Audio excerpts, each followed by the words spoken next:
Good morning.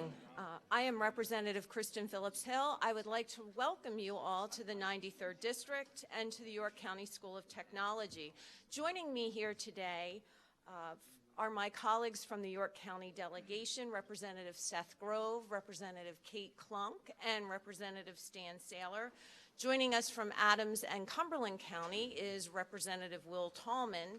And joining us from Lancaster County, Representative Brian Cutler, Representative Mindy Fee, Representative Steve Menser, and Representative Brett Miller. As duly elected officials representing the interests of the people and the communities in our districts, we are here today to discuss Pennsylvania's state budget impasse, the messages we have received from our constituents asking us to hold the line on taxes, and how we move forward from here. Let's take a step back and outline where we are currently, how we got there. June 1st, the House unanimously defeated the taxing measures necessary to generate the $4.7 billion in revenue to fund the governor's proposed budget. It was a unanimous vote, 193-0. By June 30th, the legislature had passed House Bill 466 to get the government out of the liquor business, passed Senate Bill 1 to reform the state pension system, and passed House Bill 1192, the on-time, fiscally responsible budget that increased spending on education, funded the core functions of government, and didn't raise taxes. To date, our governor has vetoed all of these measures and has refused to compromise. We recognize that people do not want gridlock. We also recognize that our governor could have avoided the government shutdown he is moving us perilously toward. The majority of the budget lines contained in House Bill 1192, the budget bill, equaled or exceeded the governor's requests. Government that works is not vetoing a budget and shutting down our government. Instead, we stand here today to discuss this budget impasse and all that comes with it because of our governor's single-handed actions of allowing the needs of a chosen few to outweigh the needs of the many, preferring tax increases over sound fiscal policy. It is now my pleasure to introduce Representative Stan Saylor, Chairman of the House Education Committee, to discuss education funding and the school code. Thank you very much. Thank you, Kristen. Good morning, everyone. It's interesting to note, the day of the governor's press conference today, he vetoed the bill that ended on his desk. Without reading it, he vetoed the bill. He apologized to the media that day for saying, well, you have to excuse me, I'm new. Every governor is new. It's a shame that this governor didn't seem to understand the difference between vetoing and letting a bill become law without his signature. That's what you have staff for, to explain to you what you can do with a state budget and other laws governing Pennsylvania. But just let me give you a couple examples of where we and the governor agreed. We had agreement on a number of things. We had no disagreement with the governor on special education funding in Pennsylvania, FIA grants to students. We had no disagreement with the district school health screenings and services, the Office of School Advocate, information technology improvement grants, ready-to-learn block grants, mobile science and math education, career technical education, career and technical education equipment grants. 43 different items this governor vetoed that had to do with education that had nothing to do with the basic education funding formula, which he could have left to be law. And now our schools are going to start in September, most likely, because this governor has refused to move off dime one on something that his own party has rejected. The Democrats of the House were very clear. They do not support the governor's budget. They voted against it unanimously. It is now incumbent on this governor and the Democrats in the House to come up with a budget that can get at least 80 Democratic votes. Democrats in the House admit they have, if they're lucky, 40, which is about half of their membership, even supportive of the governor. So for the governor to continue to espouse his idea on education funding and higher taxes at the price of our public schools and property taxes going up over the next few months is outrageous. It's incumbent on him to look at what Governor Rendell, Governor Casey, Governor Schweiker, Governor Ridge, and including Governor Corbett did in line item vetoes. You can line item veto parts of the budget you don't like and continue to let us fund autism and projects that help children across our Commonwealth. Many of these things that he vetoed were like the Pennsylvania charter schools for the deaf and blind, food services, Busing services for our public schools were vetoed. None of those did he disagree with, but he vetoed those. So our schools will start in September without their checks that they normally would get in August. Why? Because this governor didn't understand what the job of governor being and how to handle a budget that he may not have completely agreed with. Governor Rendell used the line item veto. We're not like the federal government. Here in Pennsylvania, the governor of Pennsylvania has a line item veto that he can line out anything he disagrees with. Instead, he decided to put the children of our Commonwealth at great risk and the taxpayers at great risk as well. And it's a shame that our education system, our vocational schools, our public education schools, our deaf and blind schools, and everything else that is affected by this governor's veto. And he continues not to move off dime one with a proposal that Democrats in the House can support as well. So I look forward. We're going to continue sitting at the table and trying to negotiate this thing. But this governor so far in budget negotiations didn't even know in the education code bill that was passed. He vetoed it because he thought it had the money for basic education in it. Well, it doesn't. The budget has the education funding formula in it. The basic education code that was passed by the House and sent to the governor simply says that the new money, whatever it may be in the budget, is distributed on a fair basis, which Democrats and Republicans across this state have agreed to in the new Funding Commission's report. But instead, since he didn't read the basic education code, nor did his staff, they vetoed a bill that he and other Democrats agreed with. That is the height of hypocrisy. It is time for the governor to start reading bills before he vetoes them and understanding the impact that they have on this Commonwealth. Thank you very much. Thank you. Good overview on the education code. I would be remiss not to also mention it also provided billions of dollars of Plan Con reconstruction reimbursements that are owed to numerous school districts here in New York County, especially right here in the School of Technology. That actually the governor agreed with the plan moving forward, but again vetoed it based on a premise that he didn't understand it. I want to discuss the pension veto. Obviously the House and Senate passed landmark Senate Bill 1 pension overhaul. It brings the state pension systems into the 21st century. It ensures politicians cannot manipulate pension benefits for votes, creating unfunded liabilities like in the past. It provides pension benefits in line with the private sector. The days of underpaid state employees ended years ago. Changes are needed to ensure workers, past, present, and future, enjoy a competitive retirement benefit without overburdening taxpayers. We need to make improvements to the public pension system, provide long-term budgeting stability.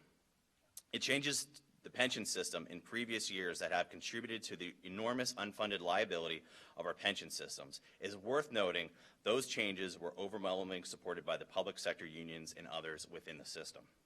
It keeps the promise to current employees. The benefit structure changes, and this is important to actually know what the changes are, and this is for new hirees only. New hirees. There are no changes for current benefits except for the people you're looking at right now. It's a defined compensation, a 3% employee minimum payment. The employer, for PSERS employees, it's 2.59%. For CSERS, it's 3%. The employees pay a 3% minimum. It also provides a stacked approach where there's a cash balance plan where the employees pay 3%, no employer contribution, and it creates a permanent funding stream to pay off the unfunded liability. So there's a revenue source within the pension plan to actually pay off the unfunded liability over time. It provides anti-spiking provisions. It addresses the lump sum withdrawal, which will be allowed, but monthly payments will be lowered to account for lump sum withdrawals. Upon re-election and election, House and Senate members will be enrolled in this new plan. We're the current employees who will see benefit structure changes, the only ones. That's leading from the front. It's interesting, I went on Wolf's Distributing Company's website, and I looked up benefits for their employees. This is a quote from the website. Each one of Wolf's 225 employees enjoys a compensation package that includes some of the most generous and flexible benefits anywhere. That benefit structure is a 401k plan, a defined compensation plan, a 3% employee minimum, and a 3% employer match. Almost verbatim to Senate Bill 1 benefit structures. Almost the same. When businessman Tom Wolf's money is on the line, a 401k pension is generous and flexible. When the taxpayers' money is on the line, Governor Wolf rejected the 401k concept. A 401k is generous and flexible for businessman Tom Wolf's private sector employees, but for Governor Tom Wolf's public sector employees, it's, quote, unfair. On the heels of the 10th anniversary of the July 7th, 2005 pay raise, the House and Senate are leading from the front on pension reform and including ourselves in the changes. With around 80% new members in the House since 2005, the days of self-service are over. Governor Wolf's solutions are to raise your taxes and bail out public sector pensions and authorize failed pension obligation bonds so our children can keep paying for the unfunded liability. This is the definition of status quo governing. I believe this issue singularly clarifies who truly wants Pennsylvania or a government that works for all the residents of Pennsylvania, not just a select few. Thank you very much, and next up is my great colleague, Representative Brian Cutler. Good morning. Thank you, Representative Grove. I want to thank everyone for joining us here this afternoon. I'm going to briefly speak regarding liquor privatization, the historic bill that was also vetoed earlier, unfortunately, by the governor. When you look at liquor privatization, this is literally something that individuals have wanted for decades, and governors of both parties have asked for it for decades. And you look back at our antiquated system that's been in place since the 1930s, and it really has not substantially changed. And it was originally built to control access to alcohol. And the government's main goal was to limit that access. You fast forward to today, there's a vast majority of individuals, myself included, who simply don't believe that selling alcohol is a core function of government. I agree with the governor that educating our young individuals is a core function of government. I agree that our roads, our bridges, our transportation infrastructure, and many of the other things that we've had bipartisan agreement on are the core function of government. What is not the core function of government is selling alcohol. Because this system as it currently exists creates a divergence or a dichotomy and really two faces of government. We have one side of government that is saying, let's sell more alcohol to increase revenues. And we have the other side saying, let's control access, let's enforce our laws, and let's make sure that we're doing a good job at doing both. That's virtually impossible. Taxpayers' resources should not be used to promote both sides of the equation. Our bill that the governor vetoed would have also produced additional revenue into the system, $220 million that could have been spent on schools, could have been spent on pension reductions, it could have been spent on any variety of other functions of government that quite frankly are core functions of government. And yet that bill was vetoed. And I want to be very clear. This was not about promoting a better system for Pennsylvanians. This veto wasn't even about revenue. Because if this veto was about revenue, he would have supported our proposal, which would have brought $220 million additional dollars into the general fund per year. Because modernization, which is what many of the supporters of the current antiquated system want to go to, modernization only yields $185 million additional dollars. So if it's about revenue, that plan falls $35 million short. Ladies and gentlemen, let's be clear. This is about defending the status quo. This is about maintaining the status quo and business as usual. This is not a fresh start. This is a false start. And I, for one, am very disappointed in the governor to not sign this legislation that is so immensely popular with the public. In addition to that, it increases funding. And most importantly for myself, and the reason that I'm a supporter, it gets us out of a business that we should not be in. We should not be promoting the sale of alcohol. I believe that we should be focusing on those individual items that we are required to do, and that is fund education, work on our infrastructure, and provide a healthy and safe state. This is not, unfortunately, what the governor has done with his long line of vetoes, and I, for one, hope that we can revisit that issue so that we can work responsibly for the taxpayers, as well as making sure that we can do the jobs that we're all tasked with efficiently. And in terms of the budget, I'm going to turn it over to Representative Kate Klunk now to go over some of the other areas of agreement. Thank you, Representative Cutler. Today is the 10th day without a budget for the people of Pennsylvania. With Governor Tom Wolf's full budget veto on June 30th, he decided to withhold nearly $13 billion in state funds from state agencies and state government service providers who are responsible for providing those much-needed services ranging from educating children to assisting victims of rape and domestic violence. Governor Wolf's complete blanket veto was an overreaching, knee-jerk reaction that he simply did not need to do. For many decades, governors have exercised their ability to line item veto particular appropriations where they had disagreement with the legislature. Out of roughly 400 state line item appropriations in House Bill 1192, 274 are the same or more than the appropriations contained in Governor Wolf's March 3rd budget proposal. That means approximately 2/3 of budget line items that he vetoed provided the same or more state support than what he asked for in his initial budget proposal. Clearly, there were an overwhelming majority of items in the budget that Governor Wolf could have kept. If Governor Wolf would have line item vetoed the budget with a blue line pen, billions of dollars would not have been withheld from our nonprofits, our schools, and social services providing those much-needed services throughout Pennsylvania. While legally, some financial obligations will still be honored during this budget impasse, including those expenditures required for the health and safety of the Commonwealth residents, there are over $13 million in allocations that will not be distributed. Our House Appropriations Committee completed an analysis of all of these state spending items to determine what payments would be in jeopardy if Governor Wolf's budget standoff continues for an extended period of time. Again, nearly $13 billion will not be distributed to these state agencies that provide these services, including fighting poverty, combating hunger, helping crime victims, and supporting cancer research. For example, $8 million for breast cancer and other cancer screenings performed through various government agencies will no longer be covered.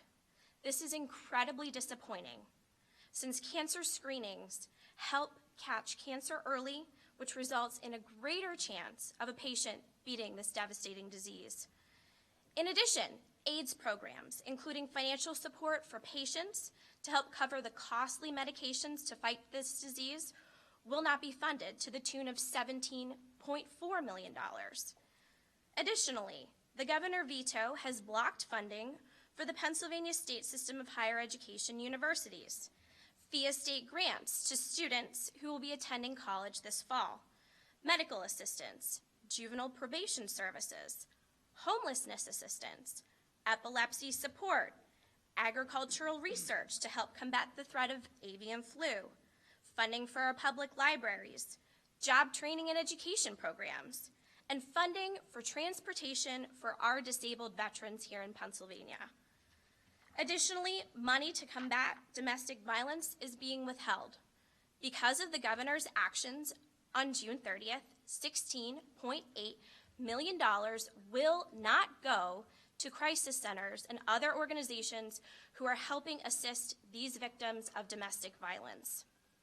The governor also rejected $9.6 million to help rape victims at rape crisis centers across Pennsylvania. Additionally, those services providing help with those with intellectual disabilities and child care services will be impacted.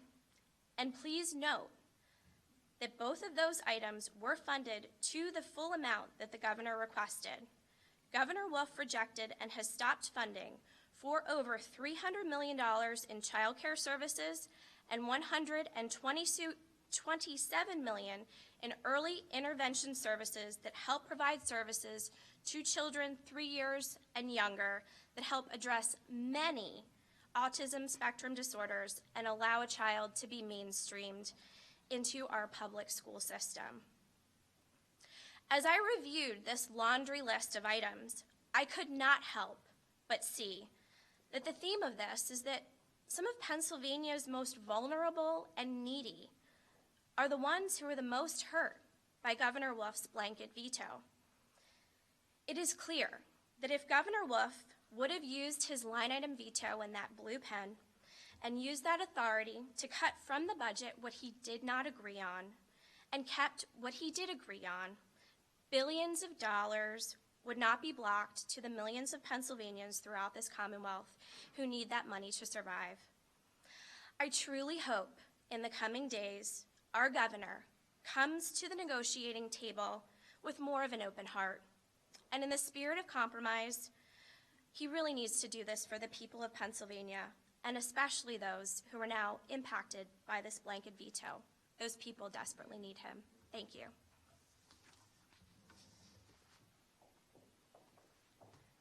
At this time, if any other members would like to make statements, they are very welcome to.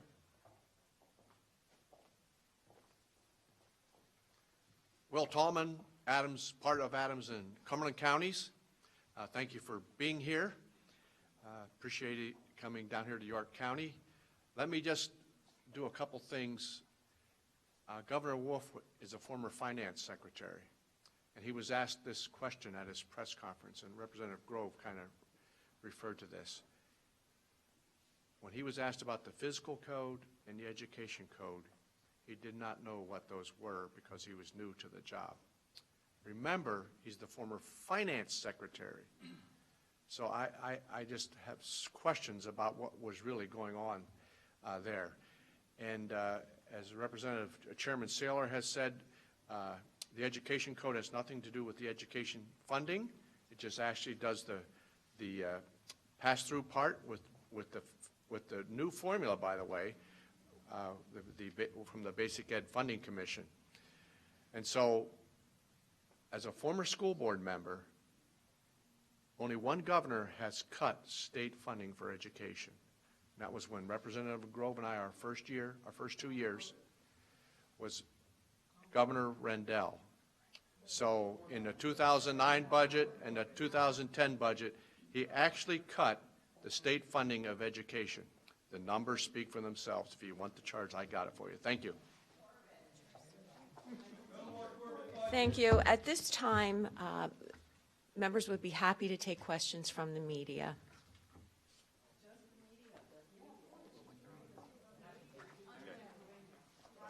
Good.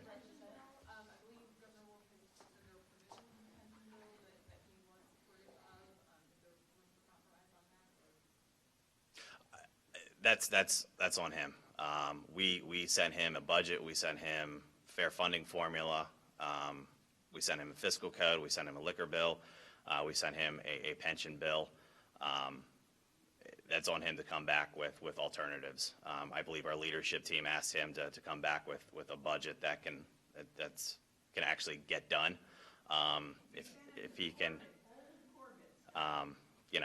we gave him an additional $370 million in education funding. We provided over billions of dollars in reimbursements for PlanCon funding. It still